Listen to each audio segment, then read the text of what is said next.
Okay, greetings, brothers and sisters. Today is Friday, July 18th, 2025. I want to get to, I have all these tabs open, so I got to get to them.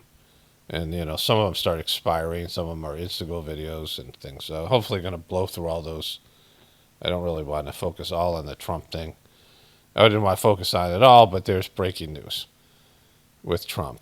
3 different things. One, he had a love note that he wrote to Jeffrey Epstein with his bestie or butt buddy or whatever. It's just weird, really weird love note where he writes about a conversation he had, imagined him and Jeffrey Epstein having. That's really freaking weird. We'll get to that. That's the first thing here. I mean, I had to cover it. Like I was going to delay covering Trump stuff, but then they came out with some kind of Trump diagnosis, try to get some sympathy, and then Trump's released some Jeffrey Epstein stuff. This is where they're just, they're kind of realizing how bad this is. And, if Trump comes back from it, which is possible, it'll show the power of the Trump cult. If the Trumpers somehow reverse themselves in this thing, a la, Elon Musk did originally. But anyways, look at this guy's tiny little mouth. He looks a lot like Gumby Joe Scarborough. They're almost like cartoon characters. AI cartoon characters.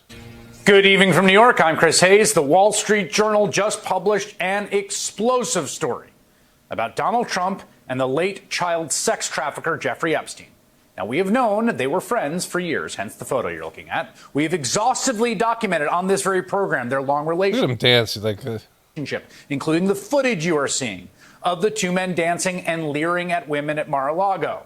We know that one of Epstein's late accusers, Virginia Giuffre, says she was recruited into Epstein's circle at Mar-a-Lago when she was a teenager. We didn't know that. I didn't know that. Well, that's as messed up as anything, right? That Jeffrey Epstein was using Mar-a-Lago as a place to recruit girls. And of course, Donald Trump went on the record with New York Magazine in 2002 to talk about how much Epstein likes to date young women. Quote, "I've known Jeff for 15 years. Terrific guy." Trump booms from a speakerphone. "He's a lot of fun to be with. It is even said he likes beautiful women as much as I do, and many of them are on the younger side." But tonight, the Wall Street Journal... that should be it. Like that quote, that should be it. Like that should be everything. Like just, he's complicit at the very least. He can't be, now we know, like with the stuff that's happening here. It almost seems staged, this letter, but whatever. This seems like a staged, it's just that Trump's participation and he's acting like, they can control Trump because he's so easy to control. But the way that they start rolling out information, all of a sudden they have this letter, which may or may not be real. It's probably real because, it sounds like Trump would do something like this. But, when they have a staged event, they roll out stuff over a period of time. The story just keeps on getting booster shots, right? And this is a big booster shot. So, this letter's hilariously bad. Says it has newly discovered textual evidence of the friendship between Trump and Epstein and the kinds of interests they shared in Donald Trump's own words. According to the Journal, Epstein's disgraced associate, Ghislaine Maxwell, put together a leather-bound book of letters from Epstein's associates to give the disgraced financier for his 50th birthday back in 2003. Now, to be clear, this is before he is first arrested for molesting and abusing girls in 2006. The Journal says these documents were among those examined by Justice Department officials who investigated Epstein and Maxwell years ago, according to people who have reviewed them. Now, to be clear, NBC News has not reviewed the documents in question. I'm quoting here from the Wall Street Journal's reporting. Here's the description. The letter bearing Trump's name, which was reviewed by the Journal, is bawdy, like others in the album. It contains several lines of typewritten text framed by the outline of a naked woman, which appears to be hand-drawn with a heavy marker. A pair of small arcs denotes the woman's breasts, and the future president's signature is a squiggly Donald below her waist, mimicking pubic hair. Fuck.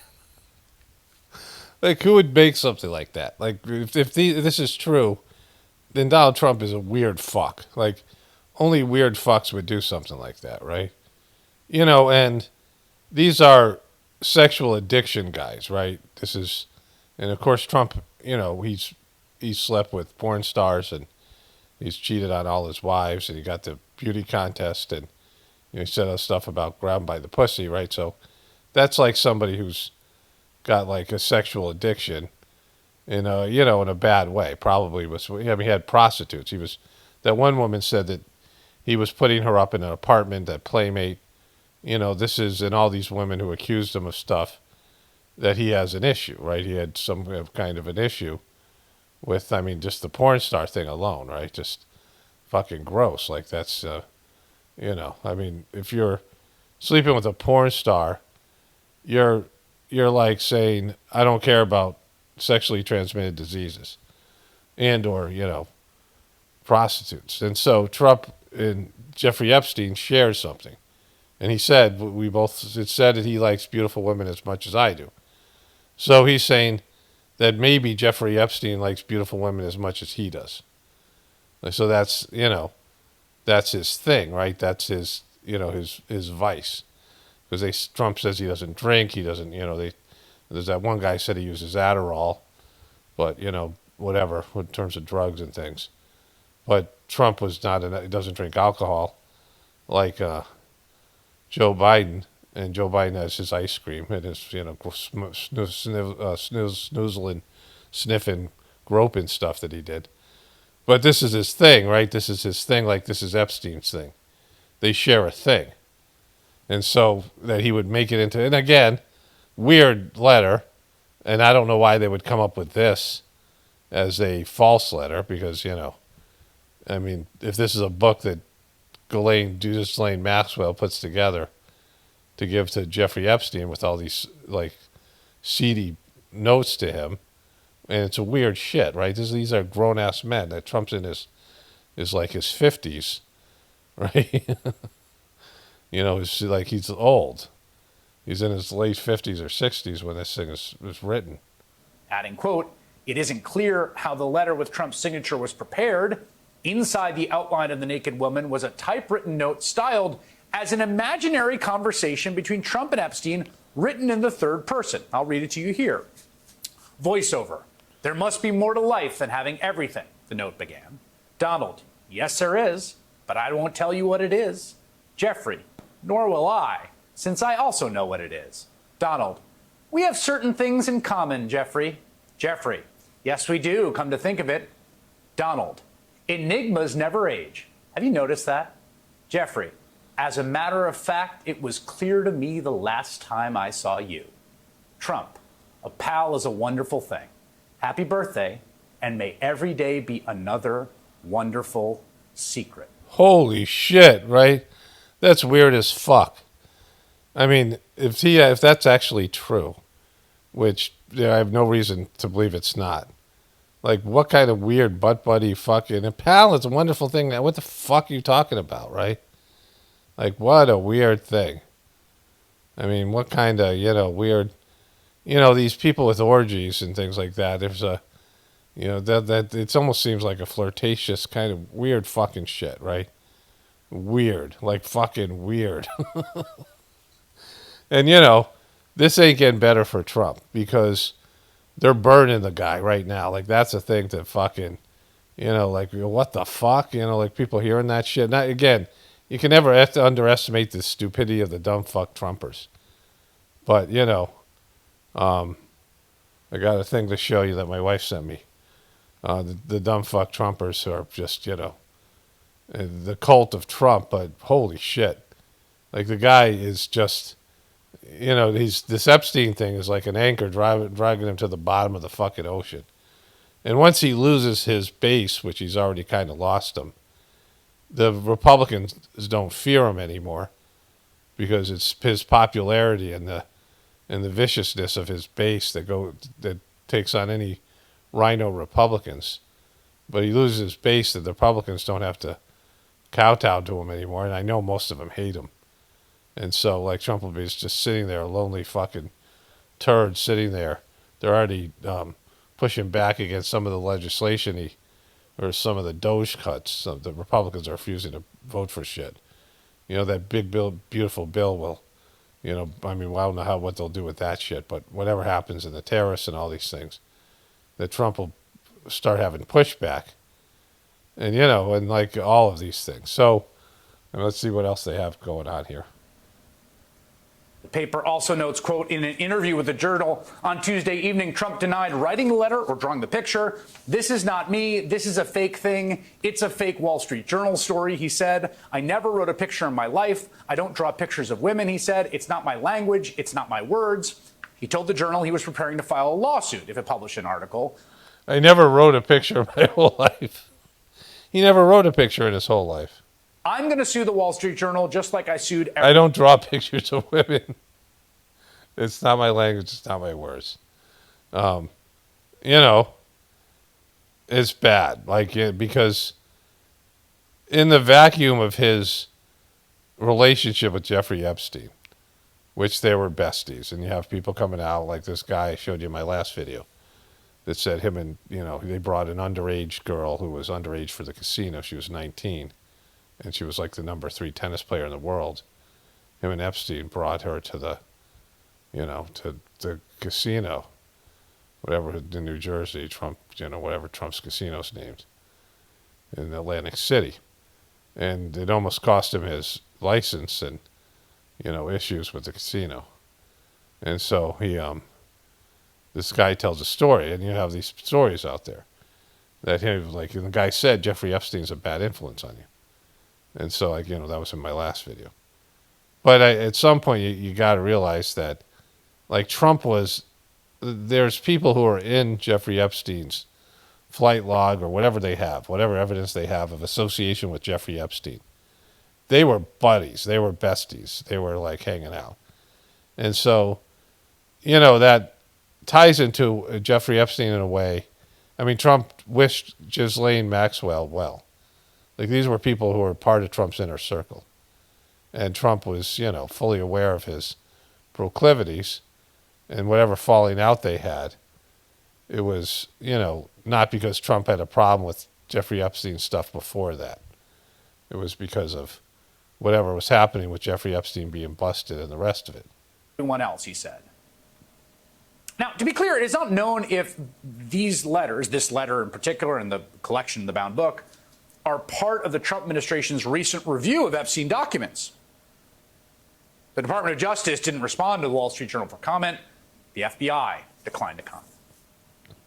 Pranhuiti Zadrozny is a senior reporter for MSNBC, where she covers conspiracy theories, the far right, and the internet. She joins me now. She's horrible. Holy God, Brandy, what is your reaction to this? So my first reaction was, you know, I have read a lot of weird things on the internet, and a lot of, you know, I've read through Q. All right, she's just Q. She's a Q anti-QAnon person, but the worst kind. Drops and all the QAnon lore, and some of the stuff that they picked up from the WikiLeaks documents were like innocuous emails about, you know, getting lunch. All right, so let's just move on here. Racy letter bearing Trump's name was given to Epstein. This guy's, we'll get into this guy. This guy's a Trump apologist coming up here. This. But I think, to me, it's a separate question, Scott, whether this thing exists. And it seems that the Journal has evidence that it does, in fact, exist, and that it's perhaps among the many, many, many documents that are in the possession of investigators here. Yeah, I mean, my reaction to reading this was I mean, 2003, before anything had happened, we know Donald Trump knew the guy. We also know he disowned him and kicked him out of his club. But when Jeffrey Epstein was arrested, Trump disowned him in 2007. He was arrested in 2006. And that's the kind of thing that Trump would do. He disowns fucking people when they threaten him, right? He throws people under the bus. So that's not, you know. He knew about this shit for years because Jeffrey Epstein was recruiting girls and sexually abused some girl in his club and didn't do anything about it. But this guy's saying Like, it's no big deal, right? It's a huge deal. It's creepy as fuck. It's weird. Like, why would a man write another man a letter like that? And imagine a conversation between the two of them. I mean, it's a weird fucking letter. You know, what are they, orgy buddies, right? Like this thing, you know, like I mean, that's a whole level of like having like sex with, like two guys having sex with one girl.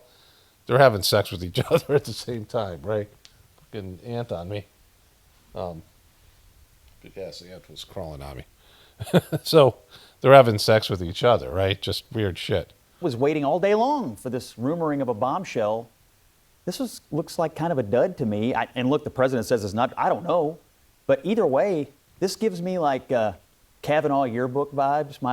My impression is Republicans are going to strongly rally around the president on this thing. I mean, he may have been facing some turbulence over the Epstein situation, but this is the sort of stuff that brings people to circle the wagons around him. I'm just to be clear, Trump doesn't agree with you because he's clearly very pissed off about this, perhaps very freaked out about it, I think because it's embarrassing. I think this goes deep into the MAGA psyche. Okay, so this is weird as fuck. And again, you never know how fucked up the Trumpers will be to any of this stuff.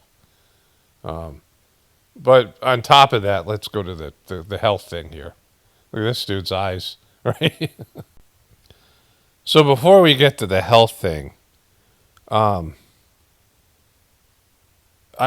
first saw the letter, and they didn't give the text where Donald Trump imagines a conversation he has with Jeffrey Epstein about women and sex or whatever that fucking was, or with each other. I don't know.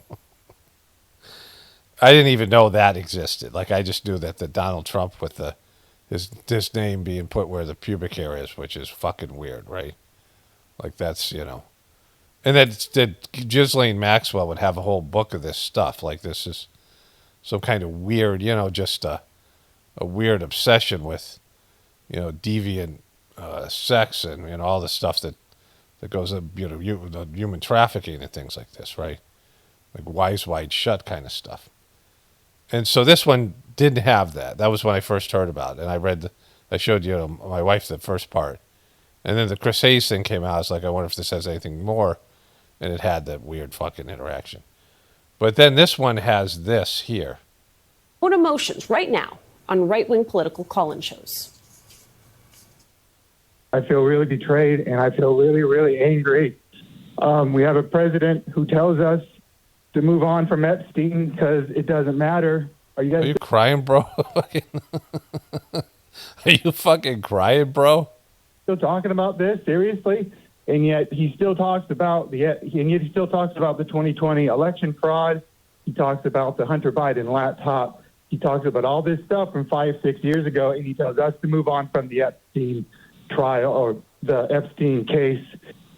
People like me will not stop talking about this. I feel so betrayed and so angry. This is not what I voted for. I'm concerned about being able to trust Donald Trump to keep his word.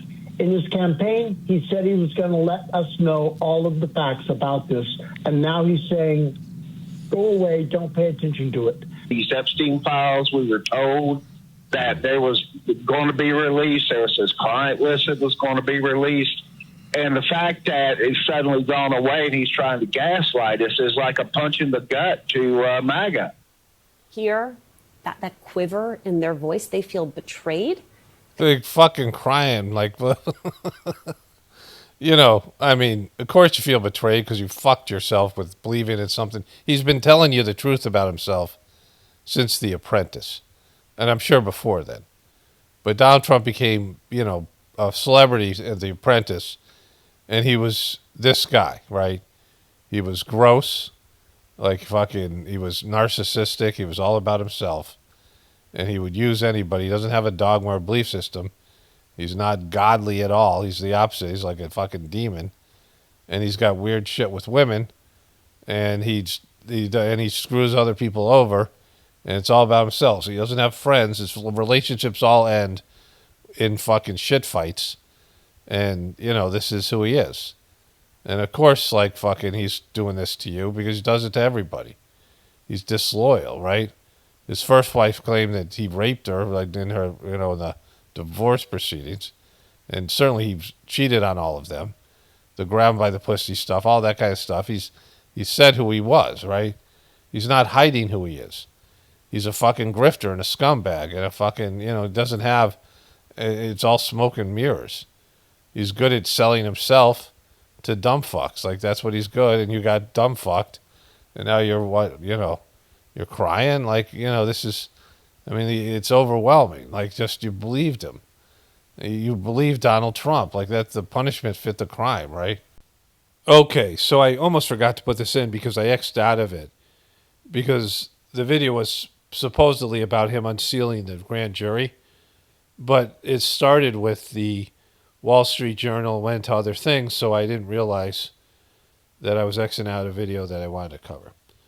But I found this one instead, which gives the full Trump meltdown on Truth Social. So this is the first part. This is part one. But this isn't being covered by anybody, right? Just Fox News Live. The Wall Street Journal and Rupert Murdoch personally were warned directly by President Donald Trump that the supposed letter they printed by President Trump to Epstein was a fake, and if printed, they would be sued. So this is supposed to be him posting this, but they're posting this in some sort of statement. Mr. Murdoch stated that he would take care of it, but obviously he did not have the power to do so. The editor of the Wall Street Journal, Emma Tucker, was told directly by Caroline Leavitt and by the President Trump that the letter was a fake, but Emma Tucker didn't want to hear that because no one believes you lying piece of shit, right? Like, this, just because you say it doesn't make it so.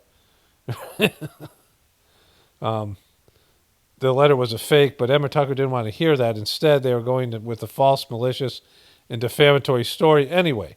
President Trump will be suing the Wall Street Journal, News Corp, and Mr. Murdoch shortly.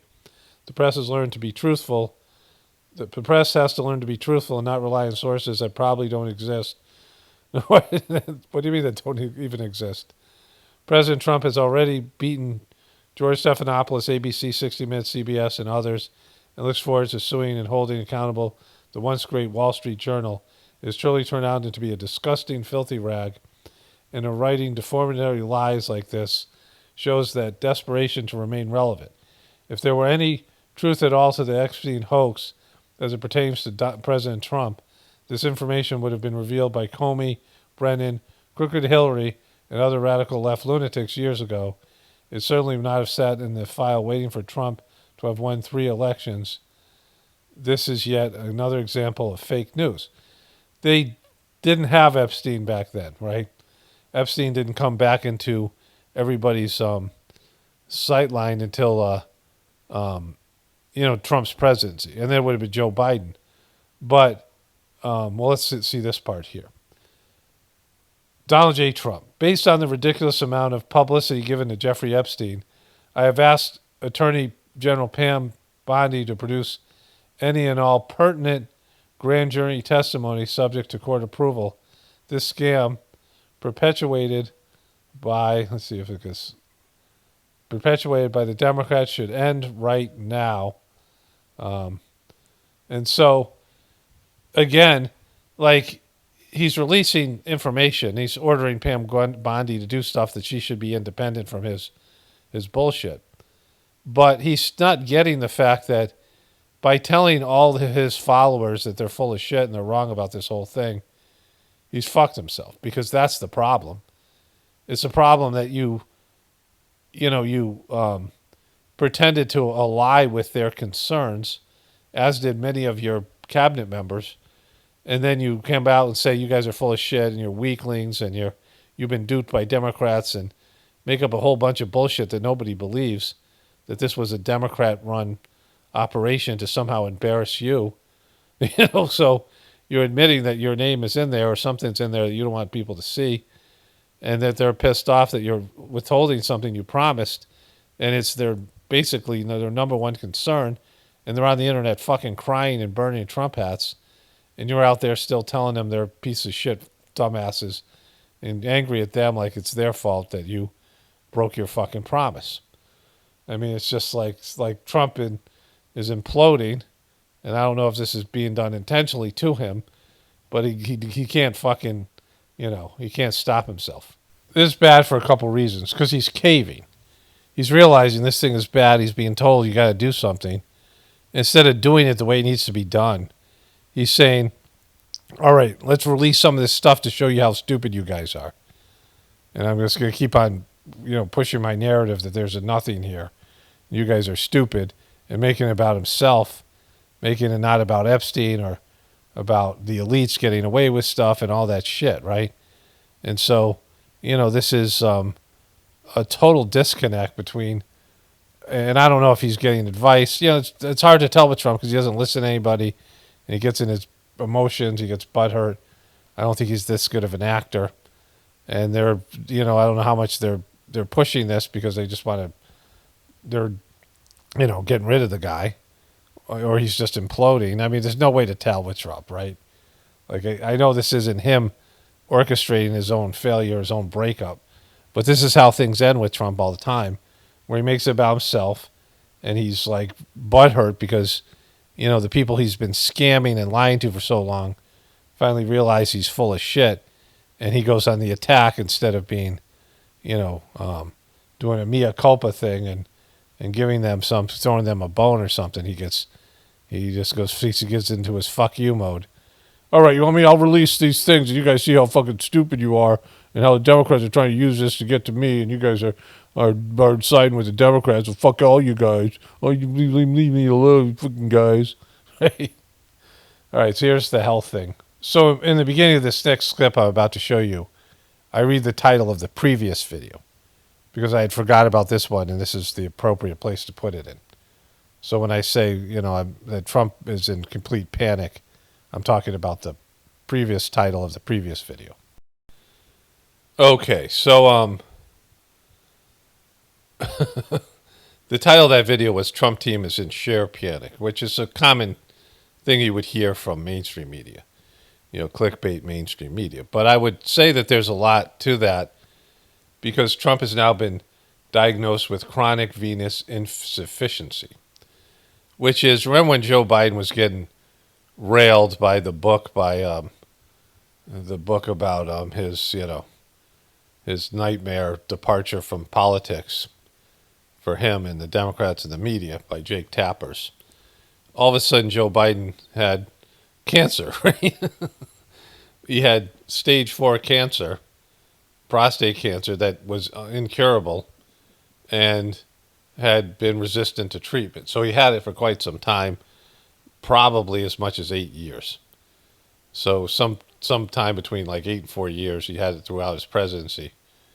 And then that story just died, both of them.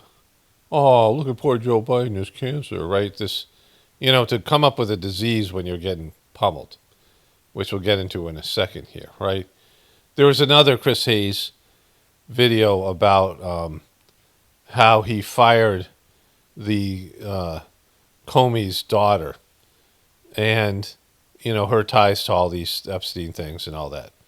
And how that proves that the Trump and the Justice Department, Pam Bondi, are not separate institutions, right? The Justice Department has to be independent.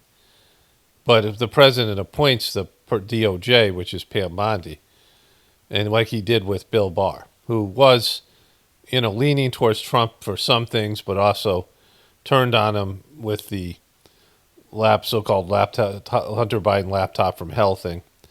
And so, and Joe Biden politicized the Justice Department to go after Trump a little bit, whatever it was, right? This is an illusion, but it's important to note that all this indicates that Trump isn't going to fucking save you, regardless of what's true or what isn't.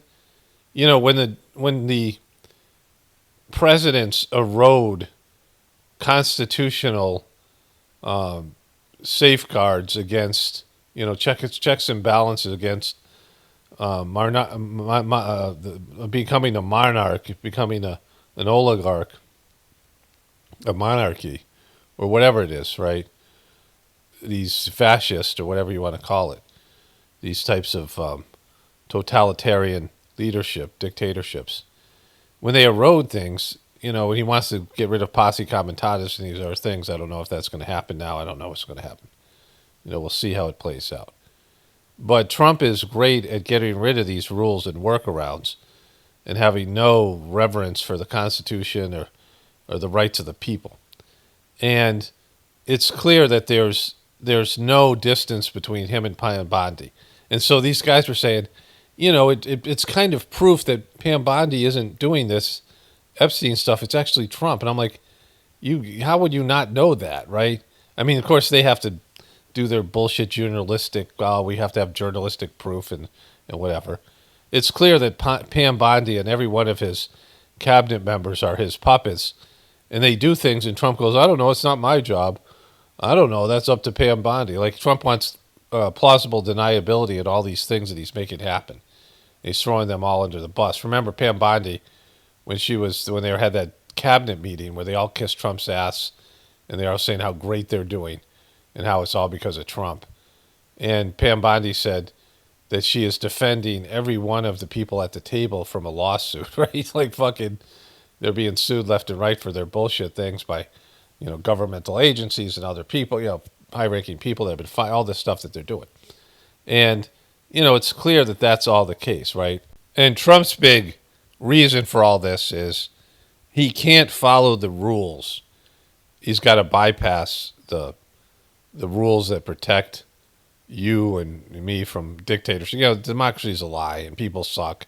People are not capable of governing themselves, the majority of people.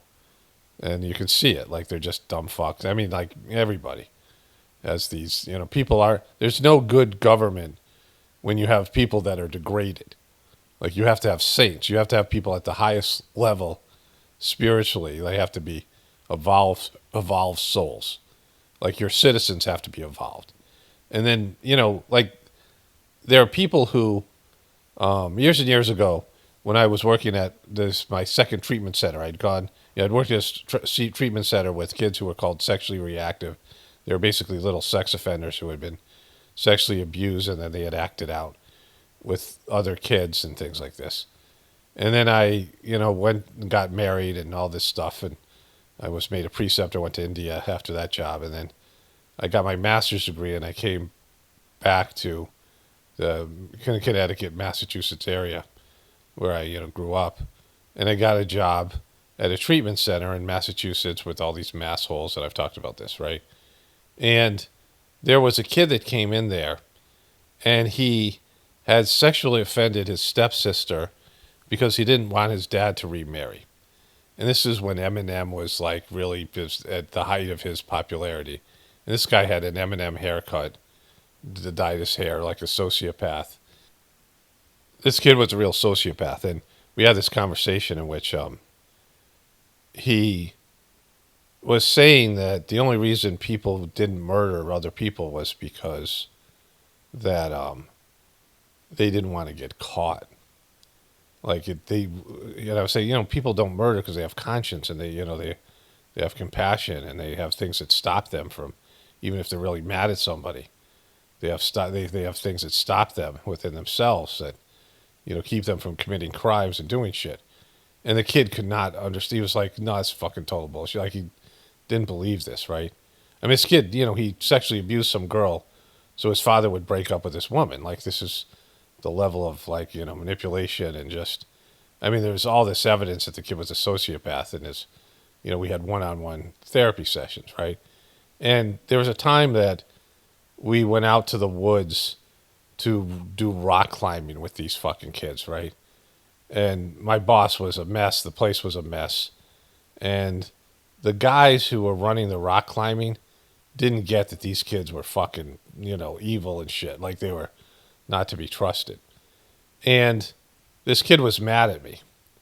And, I was rappelling down the mountain, and I didn't want to do this anyway. Like I just, I kind of like the rappelling thing, but, I'm capable of rock climbing because I got long arms and whatever, back then I was, less weight, but it wasn't something I would do on my own. I don't like these risky things. It doesn't mean anything.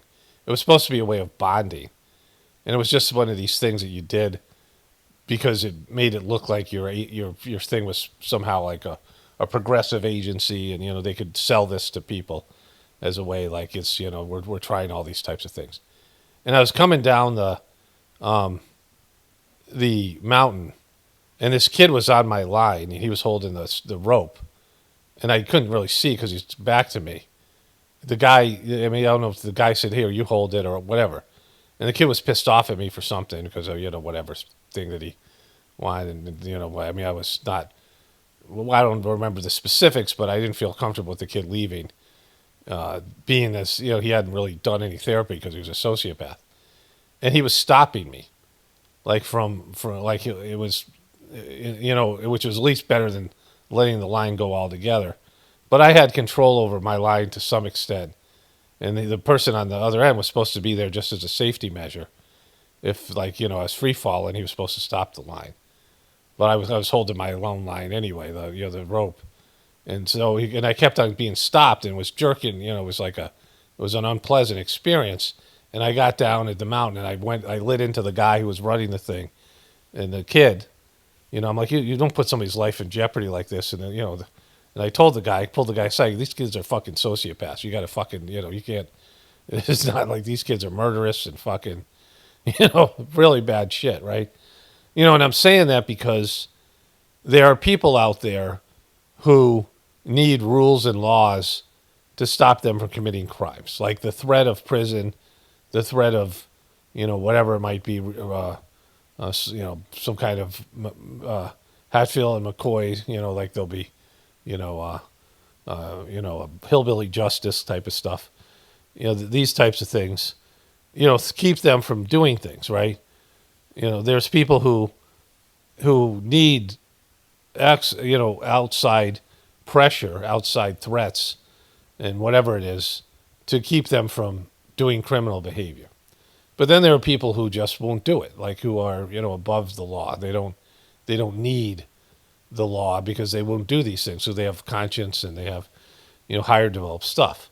And the only time that you're going to have a society like where it's, I don't want to say utopia, but it's like a functioning society, is if the people are at that level.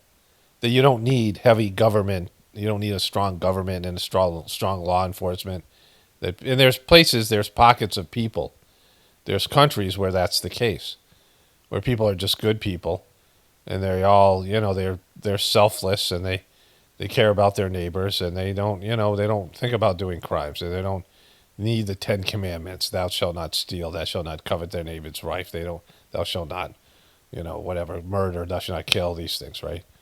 They don't need all that. But when a society that's broken down and degraded, where kids grow up with these video games, there's no longer any sort of religious or spiritual teaching, and they don't have any sense, there's no internal locus of control, everything is externalized, then this is the kind of society you get, and this is the kind of leader you get. And that's why I talk about that the only spirituality will save this world, because people have to connect to God. And, when you're connected to God, when you do something wrong, it's just there. You can't escape it. You can't pretend it doesn't happen. You can't stuff it away. When you meditate, you can't pretend that like your bad thoughts are okay, and your actions or mistakes are okay. Like, you have to look at yourself for what you are, right? I mean, it's one of the beauties of meditation, and especially the right kind of meditation that God and your soul are a part of, right? That's why I always talk about this stuff. It's funny that these people are crying over Trump. In the Sajmark system, in the third master, the system Chargy, was just a person that, like, it's indescribable, his spiritual and material level. Like, he was just the most efficient, high character, exuded this divine energy and just lifted everybody up in the whole entire spiritual mission. Like, my association with him and my, time with him and what his teachings and the gatherings I went to, like, are just, I can't even, they're beyond my ability to describe how great they were and how great he was. And then he turned this system that I had benefited so much from over to this guy who, in the beginning, and how I knew him was as a devoted person, this guy Kamlesh Patel. And, I slowly realized the guy was a piece of shit. and he had fallen spiritually, and he was doing dumb fucking stupid shit, like just really stupid, R word kind of stupid stuff, like just like how could you be this stupid stuff, right? And crimes and things, and he just ran this mission into the ground, and it was painful for me, right? Like it was, because not just for what it meant to me, but what it meant to the future. And, this thing was becoming a religion. Something that was once spiritual that helped people connect to the divinity within them was becoming a corrupt cult-like religion. And it was I would call it a cult, but the guy's too stupid to run a cult. Like it was a cult. It was a cult of stupidity. And it was painful, like probably as painful a thing as I've ever gone through. And I didn't, call up fucking whatever these dopes are, or just come on my show and start crying. Like I didn't shed any tears. I mean, it's bad what happened. Like hard for me to accept. Like I was in shock to see the way that it fell apart. And it just, I mean, it's as good a thing as it could be, is just being like dumbed into, religious Monday. I mean, the worst possible thing. Probably the worst thing that I could possibly experience. With all the bad shit that's out there, this is, in terms of the difference of these people realizing that Trump's a lying piece of shit. I had somebody who was great, like it was who elevated people, and the third master of a system that had transformed so many people's lives. It was a real thing, and it still works to whatever extent now. It's like the remnants of it. But I mean, to watch the whole organization implode, and to see all, it always counterbalanced me seeing all the depravity in the world, right? I mean, it still does that. Like it was a backstop to all this shit. I mean, really painful. And these fucking people are crying because Trump turns out to be a piece of shit when he's told you he's a piece of shit. Like, but anyways, so here's their trying to distract from that. Levitt just addressed the president's health. What did she say? What should we know? Well, this is striking in the sense that any updates on a president's health are noteworthy and newsworthy on its face. So what she is saying is that the president has a chronic insufficiency of blood flow, and this has been exhibited in the president noticing some swelling in his ankles. Also addressed bruising on his hands. There have been photos that have circulated on social media showing the president's hands, back of his hand with makeup, and in some instances, people noting the size of his ankles, an apparent degree of swelling. And so they acknowledge mild swelling in his lower legs is what they describe it. They say, so, they don't need to release this. Like, it's not, it's just a chronic venous insufficiency. The blood pools in certain areas in his veins. He's got weakened veins. It might have long-term effects. He's old. And, how many people was actually following this story? Like, her coming out and saying this is like, he's suffering so much. This is like saying, he, assassination attempts. He tried to die for, this stuff. Like, this is trying to distract and make people feel sorry for this little pity party, because there's a letter coming out where he wrote his name as in pubic hair. Fucking, and he had this love note. Hey, Jeffrey, we're a couple of guys. We're a couple of pals, Jeffrey. We like things. There's something better out there than all this success. Don't you agree, Jeffrey? Sure, Donald, I agree. You're these depravity brothers, right? The depravity bros. Hey, bro. The fucking weird-ass shit. And so they released something like this saying, hey, guess what? Donald Trump's got a serious condition, and, this sympathy thing. It's pathetic. All right, so I want to end the Epstein portion of this. There's another Trump video I've been wanting to get to, and I'm going to try to get through as many of these other videos as I can, things that I have here, to get caught up. I want to do something on AI. I've got 3 things on AI, and I want to save that for the beginning of some video when there's no, maybe this weekend when there's no Trump shit. But, they're trying to bury this guy, right? Like, it's clear that the powers that be have turned on Trump, and he's, they're looking for this opportunity. Like, for whatever reason, Trump handled this from the beginning wrong. Like, they could have came out and said, this is what we have. And we can't find any evidence, whatever it is, but this is all we have. And release some stuff that didn't have Trump's name on it. and this came out and said, I mean, we've looked, whatever, files have been destroyed, put it off on the previous administration, that we feel like there's things that aren't there that should be there, whatever it is. They could have said any number of things, vague things, to make it look like it wasn't them, that they looked into it and, all this stuff. But they came out and said, you guys are full of shit, and you always have been. This thing is, not what any of you guys thought it was, and we're not releasing it, and you should just move on because he's dead for a number of years. And I can't believe that you're still upset about this, that you're the problem, you crazy conspiracy theorists. And then, not expect that they're going to go off on him, like the whole thing. I mean, I maybe they're doing it intentionally. Trump looked like he's genuinely hurt that he's done such great work, and he doesn't know what the fuck's going on. He's clueless. He doesn't know what's going on in his own administration. He finds out news from reporters, and I don't think he ever understood the QB's, the supporters' passion for this thing.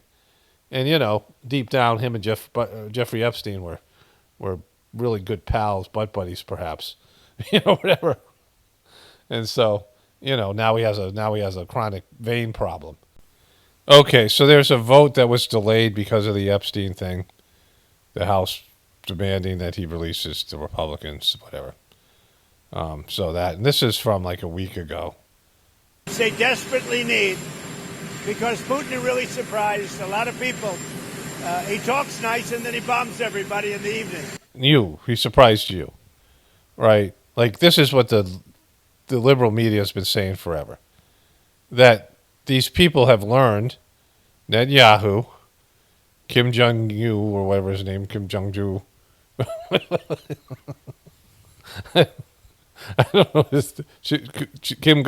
Kim Jong-un is his name. That's just some kind of Freudian slip there. He, Putin learned to butter Trump up. And they probably all learned this. Probably all the foreign leaders know that you come and you say, oh, how great Trump is, and, Trump will give you whatever he can, right?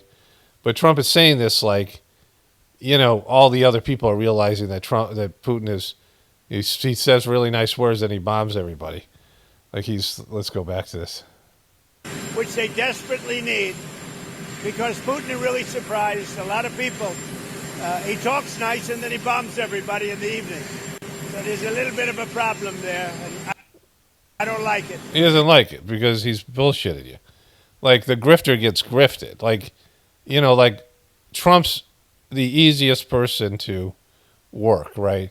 Like, he's not going to give you anything because he's a cheap fuck. That's the problem. Chris Christie said Trump is the cheapest person he knows. And Trump never pays for anything, never pays for meals, all these things, right? He just expects people to pick up the check. I mean, way back when he was supposedly a billionaire. And you don't get things out of him. But as, a president, what you need, Trump's people, the people that he likes, are ones that tell him how great he is. And that's always been the case. And so Putin has been doing that for years, and there wasn't any issues. Like, they weren't trying to get anything from America. America wasn't trying to get anything from them.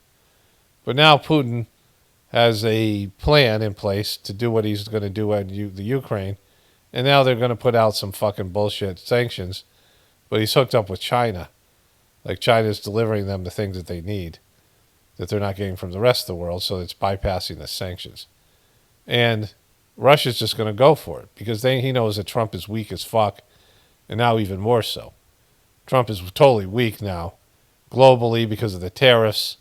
He's pissed everybody off. He's systematically pissed everybody off. Everyone thinks he's a bozo.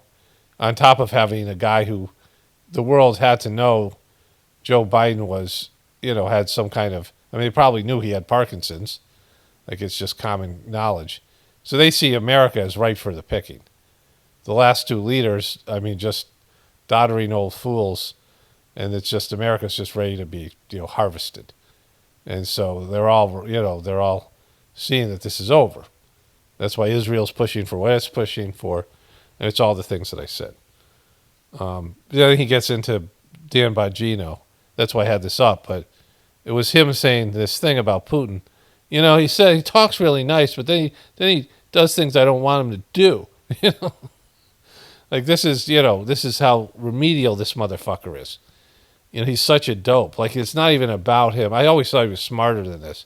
He's gotten older, but he's just clueless. And he's just a blathering idiot. Like, he just doesn't, he's getting worked for it left and right in the foreign policy. He's just throwing shit up against the wall that's just going to have disastrous effects.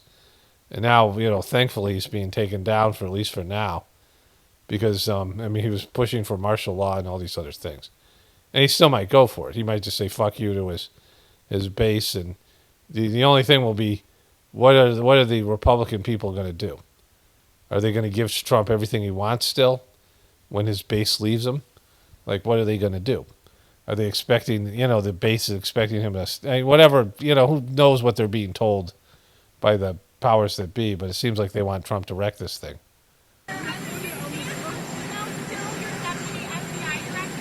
Oh, I think so.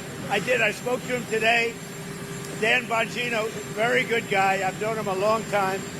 I've done his show many, many times. I've done his show many, many times.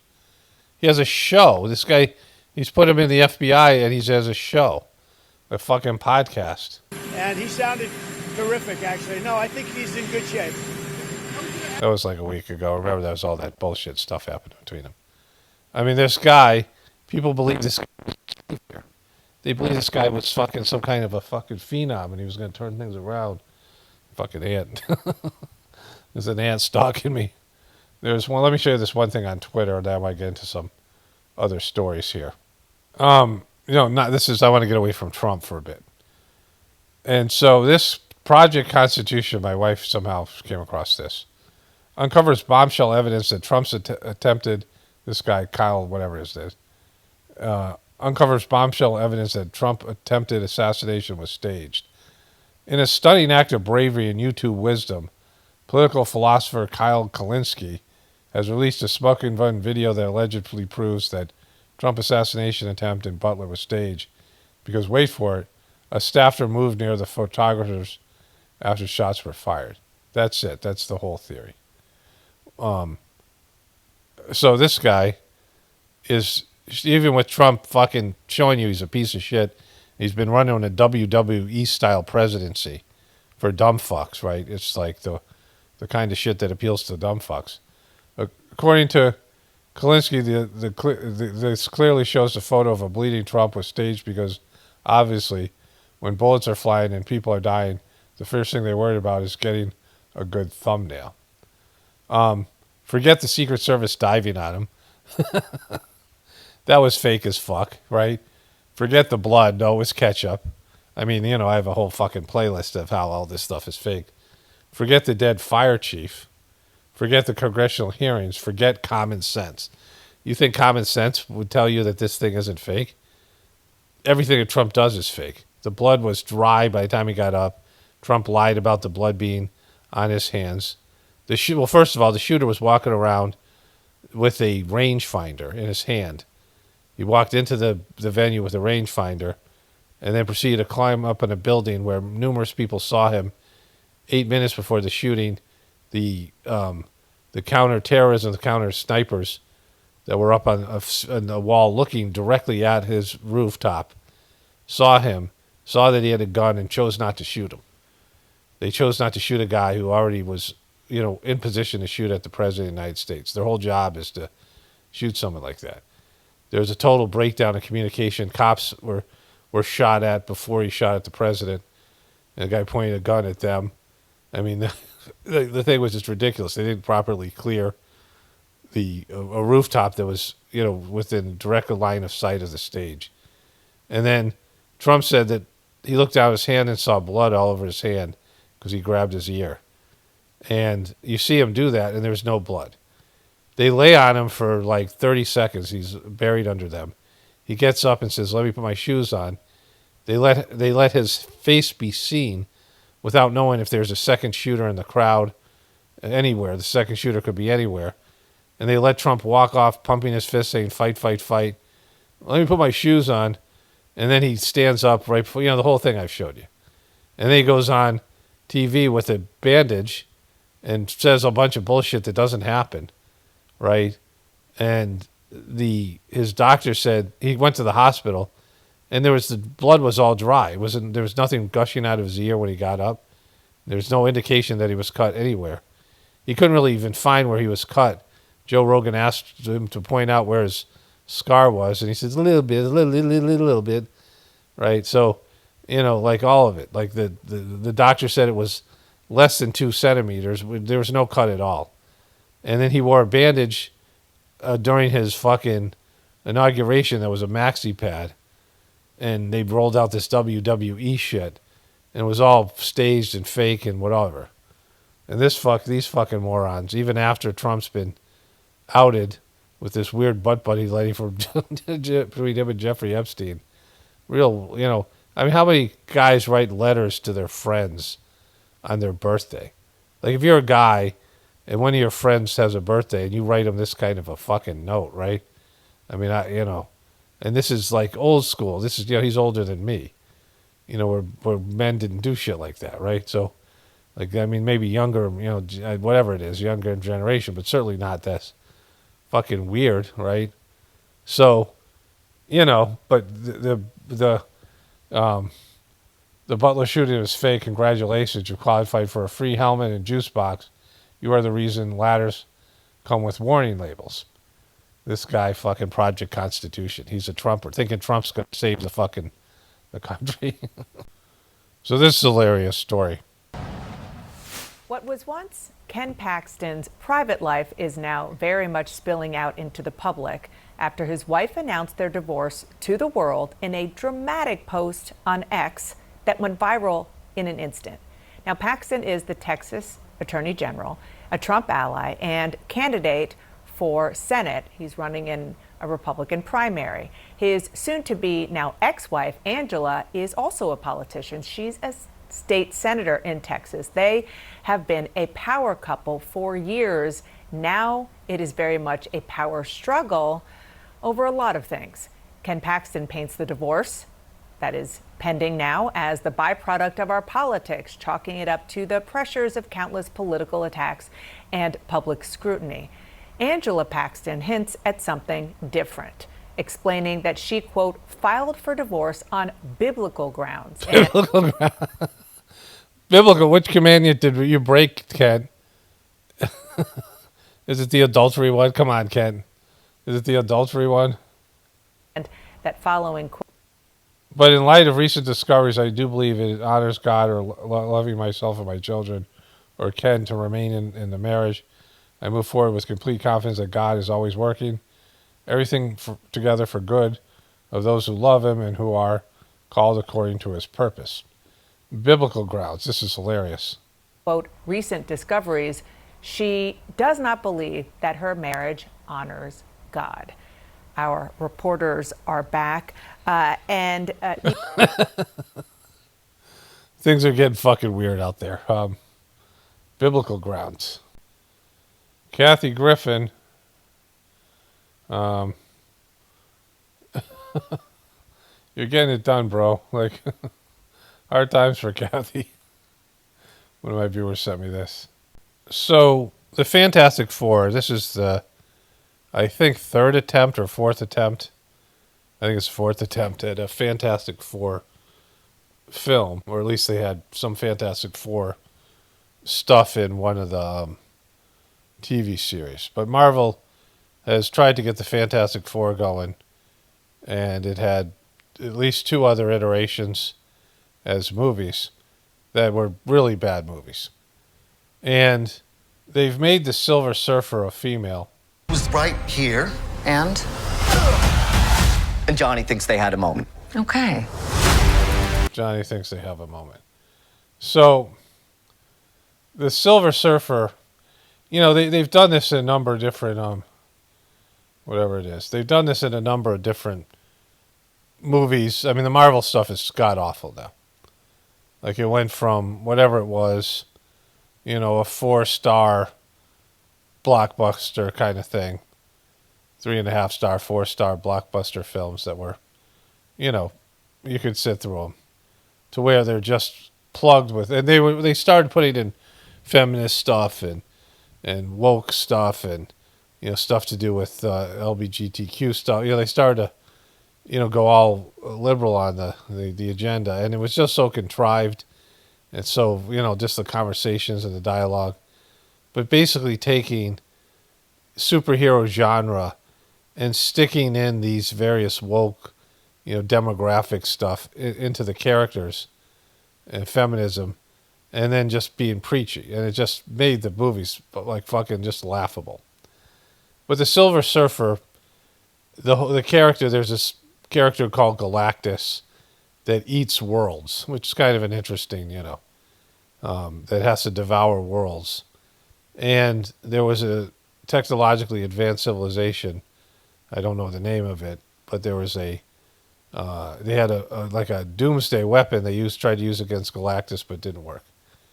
And so this character, Norrin Rad, I believe his name is, because of the love of his wife and wanting to save his wife, it's like a love story, goes up to Galactus and says, you can turn me into a herald, which is, he becomes a Silver Surfer, and I'll find worlds that are not inhabited, where there won't be fallout, and you can, I'll find places for you to eat.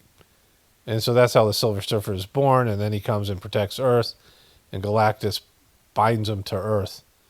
And there's another sort of maybe love story there. But it's, there's a movie called Breathless with Richard Gere that features the Silver Surfer as a character. And, an interesting storyline. But him being a man is very important to his backstory. And it's like I said, a love story. So when they just throw a woman in there, and you have your comic book reading people who know that this is just some bullshit thing that they're doing because of maybe they don't care because they're losers and they will think anything. But the reality is you're changing really important things in these characters' storylines and backstories to make them woke and make it feminist, make it fit together. And I guess there was a romance now between the Silver Surfer and Johnny Storm. And, it's just everything that's wrong with these woke movies. And, there's been a change since Trump got elected, but those movies and TV shows aren't coming out yet. And there's still all these things, this residue of woke shit that people have moved past, all this stuff, this, liberal consciousness that people are, like even the liberals are getting sick of. And this is just going to die a horrible death at the box office. These cows have gotten so lazy they lay down and they're grazing because it's so fucking hot in Switzerland. Fuck. So these are the mountains of Switzerland. It's so hot these cows are. Maybe global warming. Okay. State of global fertility. It used to be 5.3 in 1963. 1992 was 3.0. And then 2021, 2.3. Which, would be the whole point of COVID. And all these other things. The internet, Wi-Fi, 5G, 4G. All these things are going to reduce the ability of couples to have baby. The male sperm count had gone down before COVID to, like, if it went down any lower, men couldn't father children. Like, it was like, the average man. And so all this stuff is, I don't know if these facts, this is going to happen one way or another. The easiest way to depopulate, there's that great movie called The Children of Men. It's one of my favorite movies, and the value of children. But the youngest person in the world is 18 years old. Allegedly, there's some, but yeah, that's what people think. And he dies, so it's like a whole thing. And he's kind of a douche. And so there's this element of, like, people just not being able to have babies, which is going to happen. People aren't going to be able to reproduce, and so you're going to have massive die-off on one hand, and then, the real way to depopulate is less births. The ratio has gone down quite a bit between births and deaths by about 10 million people since I started covering this. And it was always around 144 million births every year and 50 million deaths. but now it's up to 60-something million deaths and 130-something million births. And so there's this, it's gone down by a significant amount, 20 million or something like that. But it's still, the ratio is more births than deaths. And at some point, that won't be the case. And when that happens, it's just going to, like, everything's going to change. Like, that's one of the factors, when it's going to be less people. And again, the older generation needs the younger generation to sort of fill the void of these placeholders. Of course, they'll do that with maybe robots. I mean, the whole thing's going to be a mess anyway. But anyways, this is a big deal. So I asked Gemini or ChatGPT, one of these. I guess ChatGPT. And so I said, list the global fertility rate in 2014, the last 10 years. 2014, 2.57. 2015, 2.52. 2016, 2.50. 2017, 2.548. 2018, 2.46. 2019, 2.44. 2020, 2.40. 2021, 2.35. In 22, 2.30. And in 2023, it's gone up a little bit, possibly. They're not sure. And it's going to be 2.30. From 2015 to 2020, it was 2.52 to 2.35. In 2022, 2.3. And now it's predicted to be slightly down in 2025. So the global population is down, and the replacement level fertility is 2.1, and we're globally. Now in Europe and places like that, it's already gone. In America, white people specifically, it's gone down below 2.1, and so white people are like done. Like it's gone below the level. But when it goes down globally to 2.1, below 2.1, that means that's replacement population. That means more people are going to be dying than are going to be alive, and everything's going to change then. Like humanity's going to be on the decline. Humanity does well when there is. Am I not even recording this? So I looked at my Adobe app. I was recording this on Premiere Pro directly. So I'm like, fuck, I'm not even recording this, which is not uncommon. So, when it goes down to that level, everything's going to change. And it's dangerously close to that level. All right, so let me wrap this one up here. Only spirituality will save this world. It's paramount, definitely important for the apocalypse. In the ascension, everyone have a blessed day and be grateful.